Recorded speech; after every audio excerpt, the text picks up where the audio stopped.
भैया ने कान्हा को पालने में लेटा दिया कि लाला सो जाए तो कुछ काम कर ले, क्योंकि जो माताएं बन चुकी हैं, माँ बनी है, उनको तो पता है कि बालक को संभालने में कितना समय, कितना झंझट, कितनी मुसीबत, परेशानी। ऐसे ही कन्हैया भी नटखट।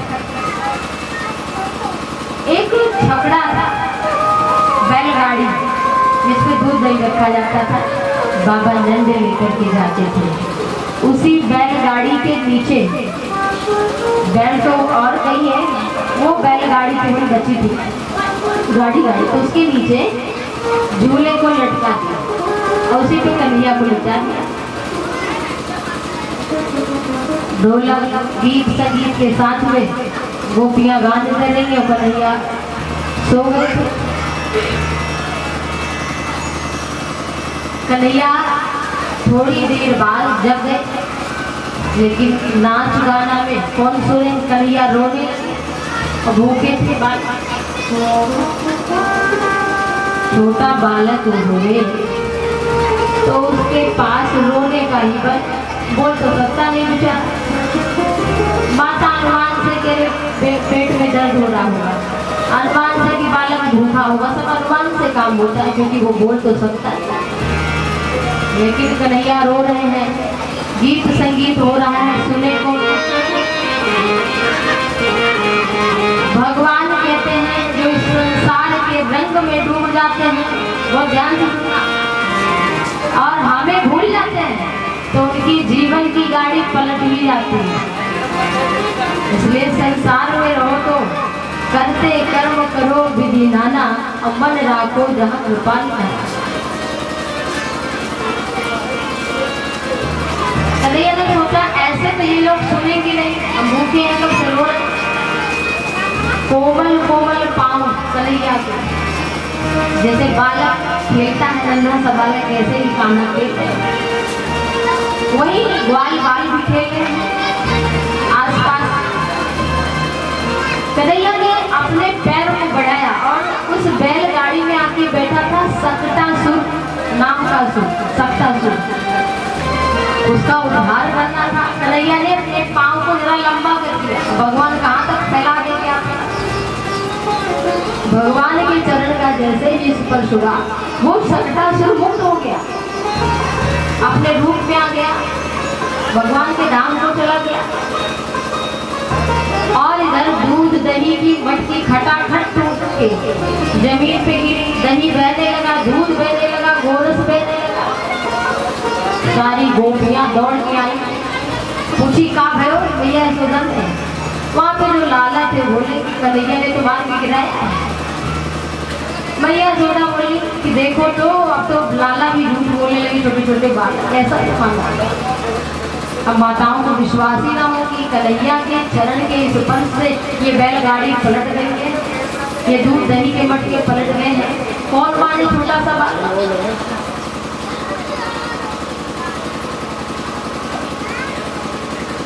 मैया ने मानी नहीं इस बात पर, सोचा कि कोई ग्रंथा कोई ऐसा कुछ था। मैया ने ब्राह्मणों को बुलाया, शांति पाठ कराया और अपने लाला को लेकर के दूध पिलाने लगी। भगवान मन में मन कर रहे थे, इतनी देर से रो रो के बुला रहा था, तब नहीं, जब अपने जीवन की गाड़ी पलटी तब हम याद आए। इसलिए भगवान को हर कार्य में याद करना, यही भगवान की भक्ति है।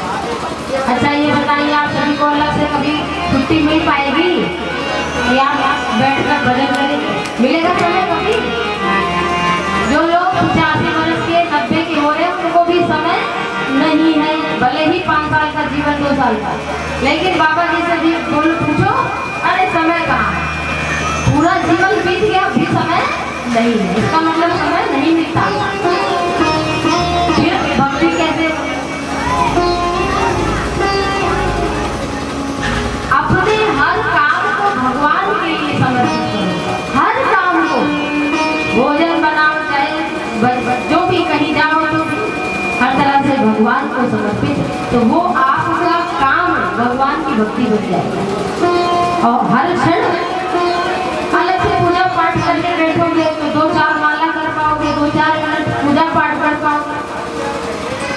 लेकिन उसके बाद भी पूजा में बैठने के बाद भी संसार में ही मन लगा रहता है।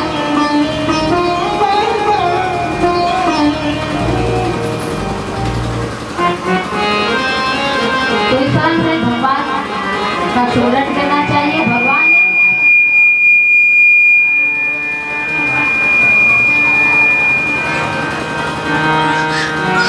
बवंडर के रूप में तृणावर्त नामक दैत्य आया, उसका उद्धार किया। और फिर पहचान व्यक्ति की किससे होती है? नाम से। बिना नाम के अभी हम कहेंगे वो जो छोटा है, अरे वो बगल वाले, अरे वो हम नहीं, वो कहेगा नहीं हम। इसी तरह से लोग पूछते रहेंगे, लेकिन नाम होगा किसी का, जाति धर्म इत्यादि की व्यवस्था इसलिए की गई कि व्यक्ति पहचाना जाए, नाम की व्यवस्था इसलिए। बाकी हम सब एक ही हैं। अब हमारा नाम कुछ हो गया तो हम वो थोड़ी है, वो तो हमें मिला हुआ एक पहचान पत्र है। बस हमारा नाम क्या है?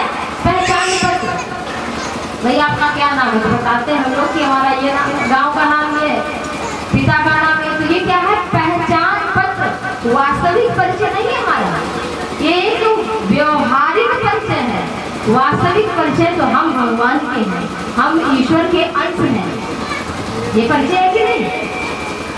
नाम रूप ये किसका? ये तो एक व्यवहारिक परिचय है। और जब हमारा शरीर नष्ट हो जाता है, जल जाता है, आग में राख हो जाता है, तो हमारा परिचय कहाँ बचता है? तो परिचय वास्तविक हमारा ईश्वर के हम अंश हैं। ये भाव समझ लेना, जान लेना, यही हमारा वास्तविक परिचय है। और भगवान का भी नाम रखा गया। वैसे भगवान कौन है? आत्मा राम। भगवान का ना नाम है, ना रूप है, ना गुण है, ना कुछ नहीं। ये क्या है? लीला है उनकी। भगवान की लीला है। लोग कहते हैं भैया नाटक कर रहे हैं, आपने नाटक देखा होगा। और आज तक सुन रहे हैं यहाँ कुछ व्यवस्थाएं, जैसे रोल एक मिलता है ना, आपने देखा होगा कि पिता बने हैं, वो बाप बने हैं, वो बेटा बना है, वो पत्नी बनी है नहीं कुछ, लेकिन उनको जगह जगह से बुलाया गया कि आपको नाटक करना है, दिखाना है। ऐसे ही भगवान का ये वास्तविक परिचय नहीं है, भगवान की ये लीला मात्र है। हम सभी को शिक्षा देने के लिए वास्तविक परिचय का आनंद महसूस बोले सच्चिदानंद भगवान की जय। पुरोहितो राजन प्रियजूना सुमहातपा ब्रजं जगामनन्दस्य वसुदेव प्रचोदितः।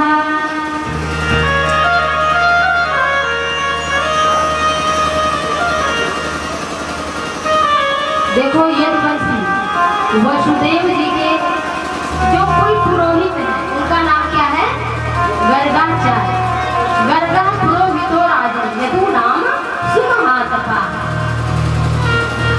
उनका नाम है गर्गाचार्य। तो गर्गाचार्य जी से वसुदेव जी ने कहा कि आप जाइए हमारे लाला का नामकरण करके आइए। 16 संस्कार के बिना व्यक्ति संस्कारवान नहीं हो सकता। और अब तो 2 ही संस्कार याद है, एक विवाह संस्कार, दूसरा अंतिम संस्कार। ये तो मजबूरी है करना।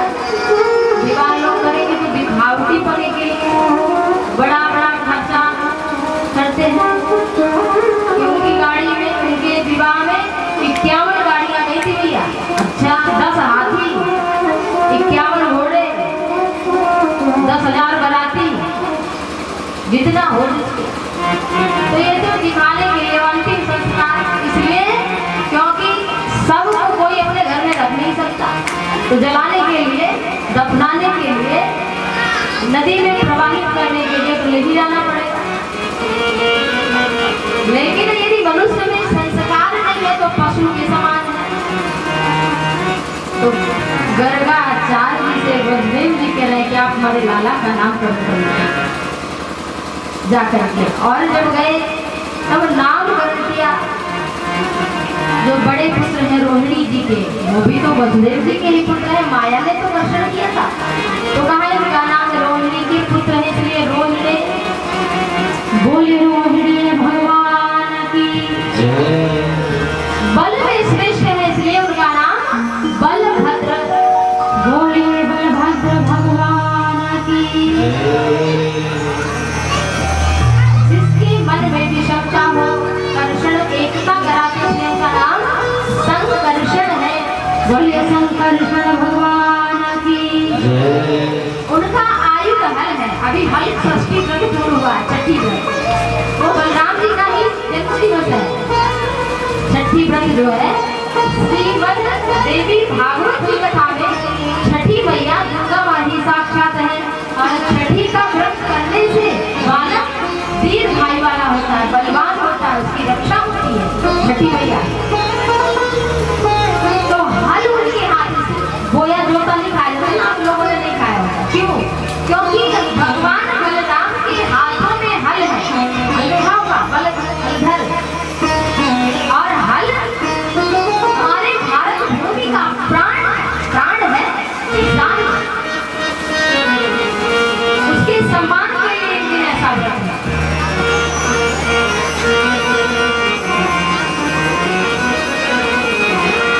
भैया अगर किसान ना हो तो थाली में भोजन कहाँ से आए? बिना अच्छे कपड़े के रहा जा सकता है, बिना अच्छी गाड़ी के रहा जा सकता है, लेकिन बिना भोजन के नहीं रहा जा सकता। तो जय जवान जय किसान। अगर जवान ना हो तो हमारे भारत देश की रक्षा है। भारत माँ के जो वीर सपूत हैं वो देश की रक्षा कर रहे हैं, और जो हमारे देश के किसान हैं वो हमारे देश की रक्षा कर रहे हैं। तो संसार में अगर कोई पूजनीय है तो वो जवान है और किसान है। ये भारत भूमि की पहचान है। तो बलदाऊ जी का नाम हुआ हलधर। बोले हलधर भगवान की, राधा कृष्ण भगवान की। और जब कन्हैया का नामकरण होना था तो कहा कि इनके भाई बहुत से नाम हैं, इनके नाम अनेक अनुपा। और मैंने कहा समझ अनुपा। ऐसे ही गर्गाचार्य भी कह रहे बहुत ही संति नाम आनी, इनके बहुत से नाम हैं, लेकिन इनका नाम होगा वासुदेव। जो कड़कड़ में बसे वो है वासुदेव। बोले वासुदेव भगवान की। देखो आजकल की जो कथाएं हैं उनका रूप रंग बदलता जा रहा है। इसका कारण कि श्रोता समाज की कमी, वक्ता में कमी हो तो श्रोता को अगर पता हो तो तुरंत बता देना। लेकिन कथा में क्या है, चुटकुले सुनो कथा में। बहुत लोग ऐसे कहते हैं कि भाई कथा में 4 से चुटकुले सुनाइए। अब बताइए भगवान सुखदेव जी ने 18,000 श्लोक क्यों लिखे? कितने श्लोक याद किए आखिर? कितनी कथा सुनी और उसमें चुटकुले सुनाए पड़े? क्यों? कथा से कल्याण क्यों नहीं हो रहा है? क्यों नहीं मन में परिवर्तन हो रहा है? क्यों नहीं समाज में बदलाव आ रहा है? क्योंकि जो वास्तविकता है वो परोस ही नहीं रहे, और ना परोस कर उसको हम ग्रहण ही नहीं करना चाहते। इसीलिए तो कथा का पूर्ण लाभ भी नहीं मिलता। ना कहने वाले रह जाने, सुनने वाले तो कभी है और कहने वाले भी ऐसे। तो श्रोता वक्ता ज्ञान की कथा राम के गुण, किम समझो मैं जीव जड़ कलिमल ग्रसित भी हो। ऐसे ही कई काल में नाना प्रकार के रोग शोक दुख चिंता, और उसमें भगवान की कथा कहाँ से बनती है? तो नाम रखा कृष्ण, जो सबका आकर्षण करते हैं। बोलिए श्री कृष्णचंद्र भगवान की। अनेकों अनेक नामकरण हुए भगवान।